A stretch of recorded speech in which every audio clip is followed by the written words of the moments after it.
What's up, guys? It's your boy Jamaica here, coming at you with another tournament recap for Season 7, Week 12.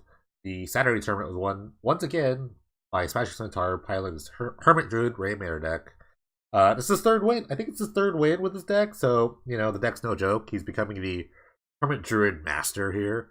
But if you don't know, not sure what the deck is, basically it uses a Hermit Druid to dump your entire library into your graveyard because your whole mana base is actually non-basics between things like Auntie's Hovel, Ancient Amphitheaters, Savage Lands, things like that. So after that, the goal is to reanimate an Angel's Glorious Rise, which will bring back your Karen Wanderer, which is a human. And meanwhile, all these goblins in your graveyard will give you different sort of stats. Like Hearthfire Goblin gives you Double Strike, Tuk Tuk gives you Haste, Wart gives you Fear. So Double Strike, Haste, Fear coming at your way. And then you're hopefully attacking for a bunch. So yeah. And there's an awesome little sort of sub-theme in the deck with Goblin Lackey and, like I said, all the goblins. So there's that sort of like first attack, and then like the second attack is just like dumping your entire library into your graveyard with Hermit Druid. So there's a lot of like early interaction you kind of have to do, because if you don't deal with like plan A, then plan B is going to get you too. So it's really funny here. Commune with Nature is pretty cool. Kind of like sets up the bottom of your library for things like Grenzo, and kind of digs you into like Hermit Druids or other sort of necessary pieces here. Mesmeric Fiend's not really a goblin or a human, but you get to look through your opponent's hand. It's pretty cool. Nameless Inversions, not the best removal spell, but does like trigger things like Auntie's Hovel and Ancient Amphitheater. So you get those untapped lands, which is really important in a deck full of non-basics. So just having untapped duels is really great here. Let's see. Grenzo, like I said, you can kind of just start pulling creatures from the bottom of your library onto the field. It's pretty sweet. Most of your creatures are actually power 2 or less. Most of them, not like Wart or Karen Wanderer, but some of the interesting ones are like Murderous Redcap. It's a good way of just kind of like clearing out like little tiny guys here. But yeah, Karen Wanderer is pretty sweet. It's a goblin, so it triggers Goblin Lackey.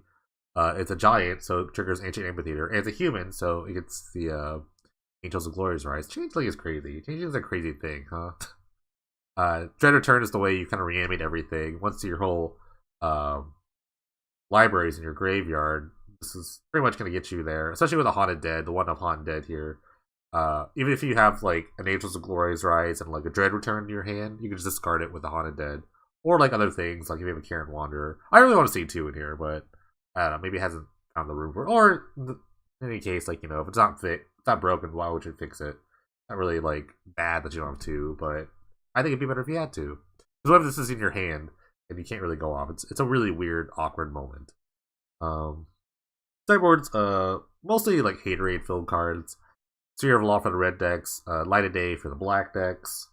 It does kind of shut off your Karen Wanderer, so I kind of just thought about that just now. So maybe there's sort of like an alternate sort of like non-graveyard plan when you bring these in. Aura Fractures, mostly for like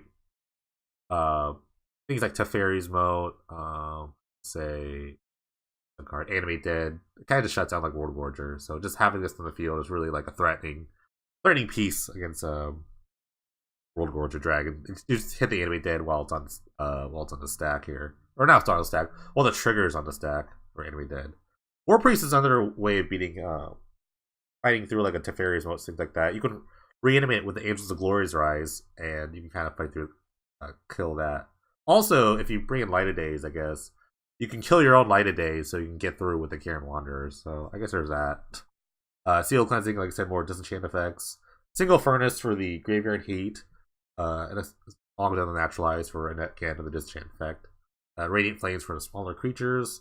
And Tiscreet Hooligan for the artifacts. Things like Phyrexian Furnace and Sentinel Totem are very popular Graveyard Heat. Yeah, I mean, you would think that like in the face of like Sentinel Totems and Phyrexian Furnace, this deck would not succeed, but I think with the dual lines of attack, it's been really successful. So shout out to Smashing Centaur. If you want to check out the other deck list from this tournament, check the description below. There's a link. Thank you guys for watching. I'll catch you next time.